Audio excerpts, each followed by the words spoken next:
우리는 지난주에 성경의 가정들은 집집마다 하나님을 예배하는 가정이었고, 또 하나님의 은혜를 자녀들에게 심어주기 위해서 그들을 하나님 가까이 하도록 양육하던 그런 가정이었음을 살펴보았어요. 그런데 교회사에서 이 믿음의 사람들의 가정도 동일한 그러한 경건의 모습이 있었다는 것을 볼 수 있어요. 초대교회 성도들은 공적으로는 교회에 나와서 공동체 예배를 하나님 앞에 올려드렸고, 뿐만 아니라 집집마다 가정에서 가장이 인도하는 가정 예배를 드렸던 것을 우리는 교회사를 통해서 살펴볼 수 있어요. 그것은 로마가 예수 믿는 사람을 잡아들이고 박해하고 핍박하고 순교자가 일어나는 그런 상황 가운데서도 지속되었던 경건한 전통의 모습이었던 것입니다. 그 후로 313년에 로마의 황제 콘스탄틴 대제가 이제 기독교를 공인하잖아요. 그때부터 신앙의 자유를 누리게 됩니다.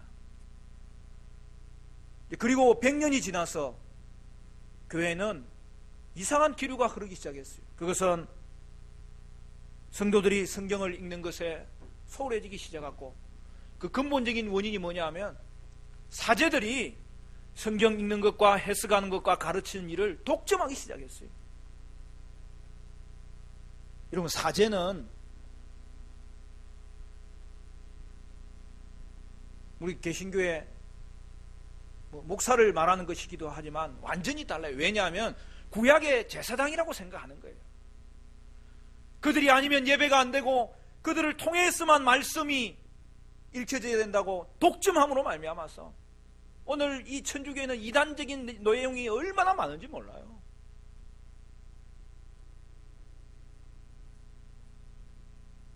그래서 500년부터 1500년까지 1517년에 종교개혁이 루트를 통해서 시작되었기 때문에 이 500년부터 1500년까지 1000년 동안의 이 시기를 우리가 중세시대라고 이야기하고, 그때는 영적인 암흑기예요. 그러므로 교회사의 그 무렵부터 종교개혁이 일어날 때까지 가정예배는 과거의 유물로 방치되었던 것입니다. 이는 개개인이 성경을 접하기가 갈수록 어렵게 되었고, 성경은 값도 비싼 데다가 평신도가 아닌 사제만이 말씀을 가르치는 성직의 이 계급화가 점점 심해진 결과였습니다. 그러나 종교개혁으로 인하여 다시 여러분 성경이 성도에게 주어지고 성경이 집에 다시 들어오게 된 거예요. 그러면서 가정교회도 가정예배도 되살아나게 된 거예요. 마르틴 루터 시대에는 이 신앙의 부흥이 일어나서 가정예배도 회복의 창이 활짝 열리게 되었던 것입니다. 여러분, 종교개혁의 5대 모토, 5대 원리가 있어요. 그것은 오직으로 시작되는 5가지 솔라, 5가지 오직이라는 내용인데요. 여러분, 우리 화정충인교회 성도쯤 되면 그 5가지 정도 알고 있어야 돼요. 앞자만 따서 외워도 쉬워요. 성거은 민영, 오직 성경, 오직 그리스도, 오직 은혜, 오직 믿음, 오직 하나님께 영광. 여러분, 그 중에서도 오직 성경이라는 것은 종교개혁의 5대 원리 중에서도 근본 원리라고 이야기하는 거예요. 왜 그렇습니까? 성경이 개인의 손에 들어가니까 그 성경을 통하여서 자신을 볼 수 있게 되고 교회를 볼 수 있게 되고 교회가 얼마나 부패되어 있는지를 깨닫게 된 거죠. 그래서 여러분, 성경은 신앙생활과 우리의 모든 삶의 기준이 되고 원리가 되는 거예요. 결국 종교개혁은 말씀의 회복이 있었고, 그리하여 가정에서도 회복이 일어난 것입니다. 초대교회 성도의 특징은 말씀의 사람이라는 거예요. 다른 말로 이야기하면 그 책의 사람이에요. 여러분, 그 책이 뭐예요? 바로 그 책, 그것은 성경이에요. 종교개혁을 통해서 성경이 개인의 손에 주어졌고, 그리하여 가정이 회복의 진원지가 된 것이죠. 이와 관련하여 청교도 목회자 매튜 헨리는 가정예배에 관한 아주 중요한 말을 남겼습니다. 우리가 앞주에 매튜 헨리가 이야기한 것 하나 소개했죠. 당신의 가정을 작은 교회로 만들라. 그렇게 이야기했던 그는 또다시 이렇게 이야기합니다. 개혁은 바로 여기서부터 시작되어야 한다. 그 말이 무슨 말이에요? 가정교회가 신앙 회복의 시작이고 가정 예배가 결국에는 교회 개혁의 시작이었더라는 것이죠. 사랑하는 성도 여러분, 우리가 기도하고 갈망하는 이 교회의 회복은 가정과 함께 이루어지는 거예요. 교회가 가정 단위로 구성되어 있기 때문에 가정 예배를 통해서 가정이 변화되면 교회도 변화되게 되는 것입니다. 오늘 본문을 보면 초대교회의 직분자들을 뽑는 자격 요건이 나오고 교회의 지도자들을 뽑는 자격 요건이 나오는데, 여러분, 이것이 가정 예배와 어떻게 관련이 있다는 말입니까? 4절 5절 우리 같이 읽어볼까요? 4절 5절 말씀 다 같이 시작. 자기 집을 잘 다스려 자녀들로 모든 공손함으로 복종하게 하는 자라야 할지며, 사람이 자기 집을 다스릴 줄 알지 못하면 어찌 하나님의 교회를 돌보리요. 여기 보면 두 가지 내용이 나오죠. 교회의 지도자의 요건은 가정을 잘 다스려야 된다. 특히 자녀를 잘 다스려야 된다는 거예요. 여러분, 그것은 두말 나위도 없이 신앙으로 자녀를 잘 다스리라는 뜻 아닙니까? 그래서 그 뒤에 연결되어 있습니다. 교회를 돌보는 자는 가정을 신앙으로 돌볼 수 있어야 된다는 거예요. 그러므로 여러분, 여기에 가정 예배에 대한 검증된 헌신이 직분자의 자격 요건으로 암시되어 있는 것은 분명한 사실입니다. 그러므로 우리는 더 구체적으로 이렇게 물어야 됩니다. 사람이 자기 집의 예배를 다스릴 수 없다면 어떻게 교회의 예배를 다스릴 수 있겠습니까?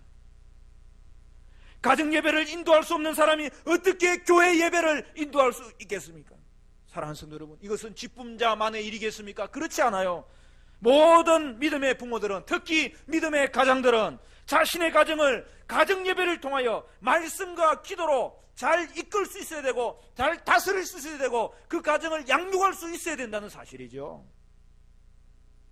제가 일전에 스코틀랜드 교회에 가정 예배 모범에 대해서 소개한 적이 있어요. 제가 이번에는 그 내용을 다 읽어봤는데 길지 않아요. 이는 1647년 종교개혁이 일어난 지 한 100년 정도 지난 이후에 이루어졌던 일입니다. 여러분, 그 당시는 더 중요한 사건이 있었어요. 뭐냐 하면은 영국 의회의 지원을 받아서 영국 교회와 스코틀랜드 교회와 아일랜드 교회가 일치를 하기 위해서 신앙 고백을 작성하고 있었는데, 그것이 웨스트민스터 그 교회에서 모인 웨스트민스터 총회예요. 그리하여 1647년에 역사적인 웨스트민스터 신앙 고백서 초안이 만들어지는데, 그리고 그 이후에 바로 가정 예배 모범에 대해서 논의가 이루어졌어요.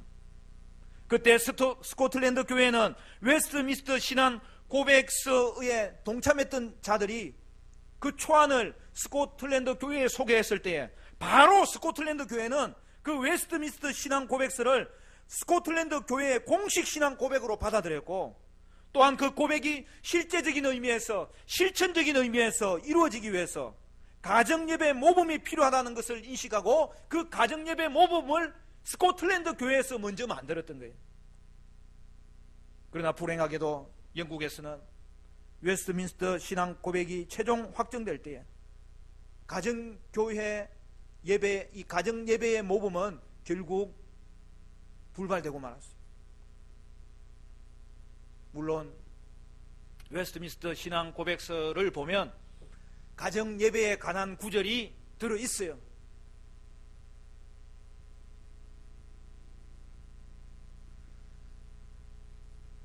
여러분, 그 내용이 길지 않기 때문에 여러분 웨스트민스터 신앙 고백서는 여러분이 읽으셔야 되고 또한 묵상하시면 그게 성경을 요약한 거거든요.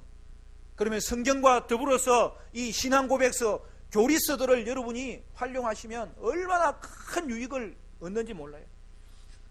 우리가 세례 문답, 학습 문답 할 때 그 문답은 바로 웨스트민스터 신앙고백서 안에 있는 또 대소요리 문답, 대요리 문답, 소요리 문답인데 그 소요리 문답을 기초로 만든 거예요. 그래서 웨스트민스터 신앙고백서 안에는 이 가정 예배에 대해서 한 2구절 정도 들어가 있어요.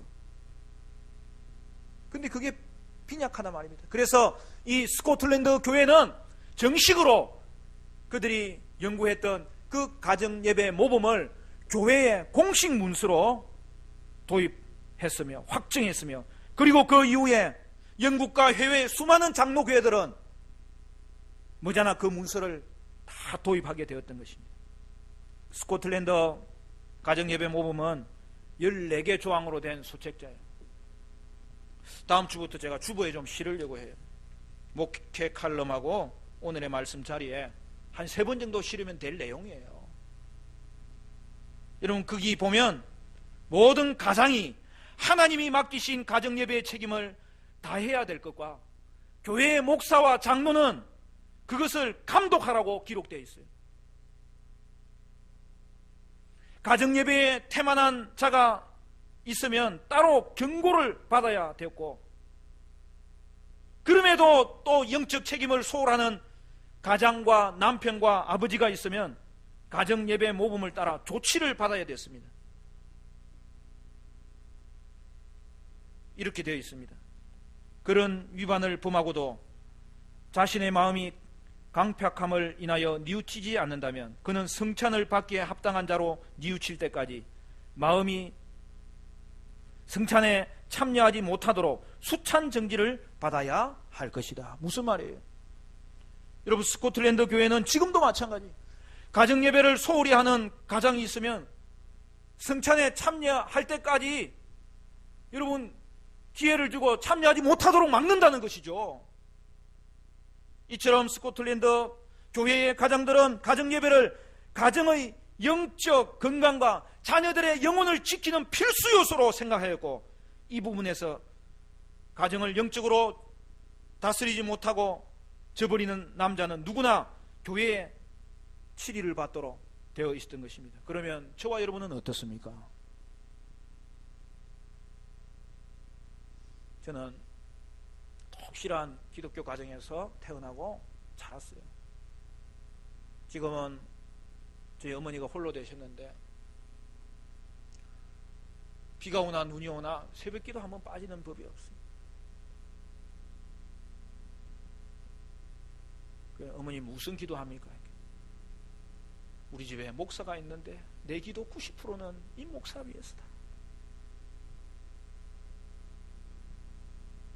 저의 목회를 위해서, 교회를 위해서, 저의 가정을 위해서 늘 기도해 주시는 거예요. 교회의 공적 예배에 한 번이라도 빠지는 법이 없어요. 그러면서 저를 위해서 기도해 준다는 것이 얼마나 큰 힘이 되는지 몰라요. 저는 자랄 때에 저희 아버지가 교회에 무슨 행사나 학교 일이 있어서 출퇴하게 되면은 꼭 저를 기도하고 보냈어요. 그리고 돌아오면은 그날 와서 잘 갔다 왔냐고 기도하면서 저를 맞아주셨어요. 말씀과 기도의 모습을 저는 보면서 자랐고, 저희 부모님들은 신앙생활과 가정생활에 모범이 되셨어요. 그런데 단 하나 부족한 게 있었어요. 그게 가정예배예요. 저는 초등학교 가기 전부터 주중에 빠지면은 절대 안 되는 예배가 하나 있었어요. 구역예배. 다른 집사님들 가정은, 장로님들 가정은 뭐 구역예배 그렇게 중요하게 생각도 안 하는데, 아이고 우리 아버지는 얼마나 유별난지야. 하여튼 우리 사남매가 구역예배 한번 빠지면 큰일 나요.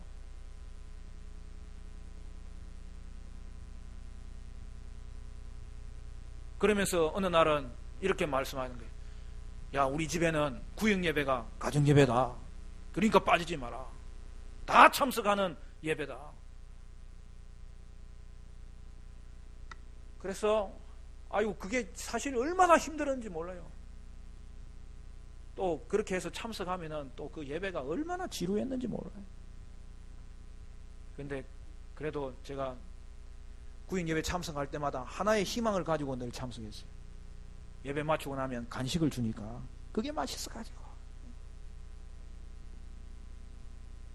그래도 그거는 가정예배는 아니잖아요. 여러분, 가정예배를 드리는 교회의 자녀들이 복을 받는 이유는 뭐예요?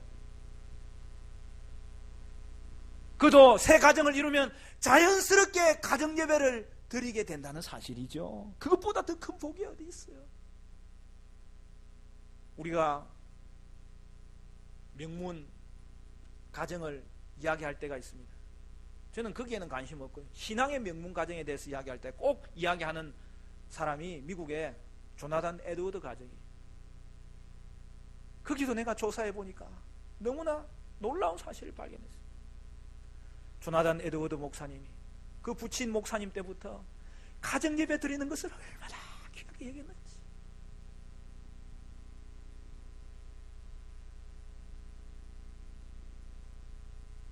거기로부터 훌륭한 정치가, 훌륭한 법관, 훌륭한 교수들, 훌륭한 발명가들, 훌륭한 학자들, 거기에 훌륭한 목사들, 선교사들이 수없이 일어났던 것을 바라볼 때 여러분, 교회사가 우리에게 명하는 것은 무엇입니까?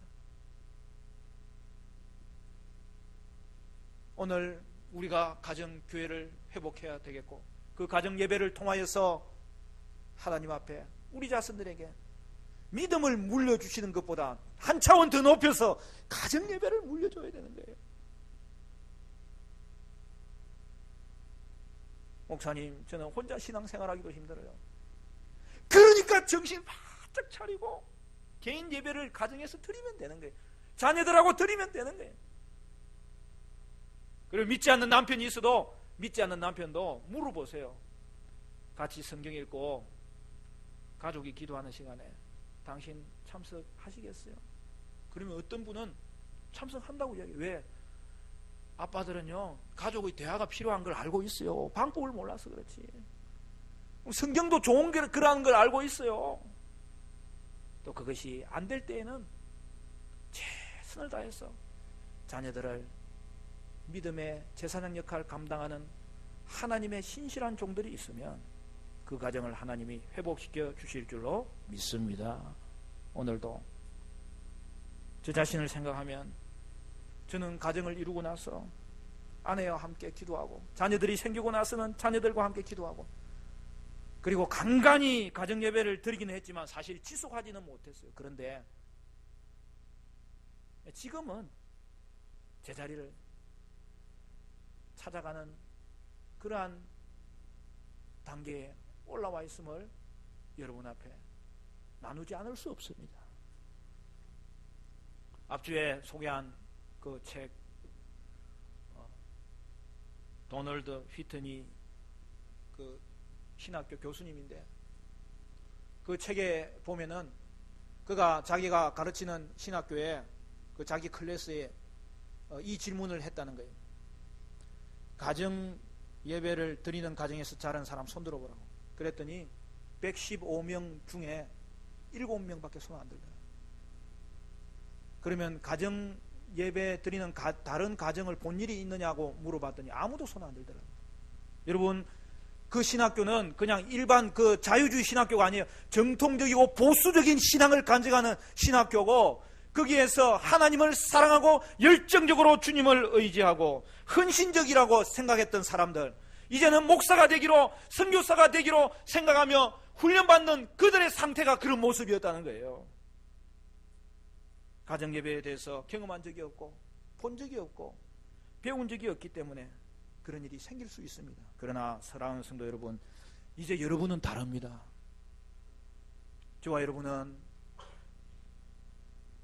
2주 동안 성경의 가정들에서 일어났던 가정예배의 모습을 살펴보았고, 교회사의 믿음의 사람들을 통하여서 회복되었던 가정예배의 모습을 살펴보았습니다. 이제 여러분은 가정예배를 압니다. 하나님은 집집마다 드리는, 매일 드리는 그 가정 예배를 받으시기에 합당하신 하나님이라는 그 사실 하나만 가지고서라도 저와 여러분은 가정 예배를 시작하셔야 됩니다. 특히 저는 젊은이들에게 소망을 좀 갖게 되기를 좀 원해요. 미혼 남성들은 결혼할 사람을 사귀게 되면 벌써 그때부터 함께 기도하고 함께 예배할 수 있어야 되는 거예요. 미혼의 여성들이요. 매일 가정에서 예배를 인도하며 여러분과 함께 기도할 마음이 없는 남자라면 당장 결혼하지 않기로 마음 먹으시기 바라요. 그러므로 우리 교회는 얼마나 좋은 교회인지 몰라요. 우리 교회는 가정 예배 드리는 가정, 그리고 그렇게 할 수 있도록 격려하며 도와주는 교회이기 때문입니다. 사랑하는 성도 여러분, 이 안에 매주 한 번 이상 여러분 시간을 정하여 가정에서 예배하심으로 가정 예배가 회복되고 가정의 신앙이 회복되는 은혜가 있게 되시기를 간절히 축원합니다. 매주 주보에 우리 교회는 가정 예배지를 넣어주잖아요. 주일날 큐티 본문이, 그래서 토요일 저녁에 해도 되고 주일 저녁에 해도 돼요. 아니면 금요일 저녁에 해도 돼요. 그리고 다른 날은 우리 큐티 내용 가지고 성경 읽고 나누면 돼요. 우리 교회는 청소년부터 우리 주일학교부터 다 같은 본문이에요. 이제 여러분 그거 잘 활용하세요. 성도는 믿음의 사람인데, 믿음의 사람은 또 어떤 사람이에요? 초대교회와 같이 말씀의 사람입니다. 기도의 사람입니다. 찬송의 사람입니다. 그러므로 여러분 가족이 모이면 그저 말씀 읽고 나누고 기도하고 찬송하면 되는 거예요. 좀 더 구체적으로는 가정 예배지 순서대로 하면 돼요. 먼저 찬송하고 기도합니다. 찬송은 복음송 내용 나와 있는데, 저희 집은 우리 가정 예배 드리는 데에도 총무를 세워놨어요. 찬양 총무 임홍주 선생님. 요즘은 그 스마트폰에 악보가 다 나와요. 그러니까 가정 예배 드릴 때에 자, 오늘은 몇 시에 가정 예배 드린다, 오늘은 밥 먹고 가정 예배 드린다, 제가 사진에 이야기하면 스마트폰에 악보를 가지고 우리 가족 톡에다가 딱 올려놓는 거예요. 그러면 이 스마트폰이 얼마나 좋은지 몰라요. 안 그래도 그 본문에 맞는 찬송가가 여러분 큐티집에 다 나와 있잖아요. 그거 찬송해도 되고요. 안 그러면 어린이 찬송 애들이 있으면 그거 위주로 하면 돼요. 우리 교회도 우리 복음성 집을 만들어야 될 것 같아요. 올해 예산이 어떻게 될지 모르겠어요. 벌써 복음성 편집위원은 한 사람 세워놨어요. 은사대로 하는 거지. 김정철 집사님. 찬양 인도하면 그것도 딱 만들어내야 돼. 내가 모르는 거 하면 안 되니까 나한테 배워주면서 넣어야 돼. 여러분, 그렇게 찬송하고 기도는 누구나 다 할 수 있어요. 애들도 할 수 있어요. 주일학교 때 배워줬잖아요. 집에서 배워줬잖아요. 돌아가면서 대표로 찬송 후에 누구 기도시키고 그 다음에 성경 읽고 묵상하는 시간 한 3분에서 5분 가지라고 해요. 그러면서 깨달았던 거, 은혜 받은 구절 나누러 하면 나눠요. 그리고 그 나눔을 통하여서 풍성해질 뿐만 아니라 여러분 가정 예배지 안에 있는 질문을 가지고도 또 나눠요. 뿐만 아니라 애들이 질문할 때 여러분 그 시간은 답해줄 수 있는 시간이에요. 그리고 나서 함께 기도할 때는 기도 제목도 이야기하세요. 그리고 합심해서 기도한 이후에 마무리 기도는 가장이 하든지 어머니가 기도하면 되는 거예요. 그리고 마치고는 다 일어나서 뭐 해야 돼? 안아줘야지. 안아주면서 축복해야죠. 그 가정 예배지에 다 나와 있어요. 사랑하는 성도 여러분, 스코틀랜드 가정 예배 모범을 보면 거기에는 가정 예배뿐만 아니라 개인 예배와 공동체 예배의 중요성도 기록해 놓았어요. 그래서 우리 교회는 개인적으로는 큐티하고 가정 예배 드리고, 그리고 공동체적으로는 주일 예배, 공적 예배 잘 드리고 가정교회 모임을 통해서 예배 드리는 거예요. 사랑하는 성도 여러분, 개인적으로 말씀 묵상하고 가정 예배 드리는 은혜가 우리 가운데 있게 되어서 공동체적으로는 공적 예배와 가정교회 모임을 통하여서 예배하시고, 여러분 이 한 해에 여러분의 가정마다 가정 예배가 회복되심으로 그 은혜가 여러분의 가정의 자녀들에게, 각 개인에게, 그리고 흘러넘쳐서 하나님의 교회의 개혁과 부흥으로 나타나는 놀라운 은혜가 임하게 되시기를 주님의 이름으로 축원합니다.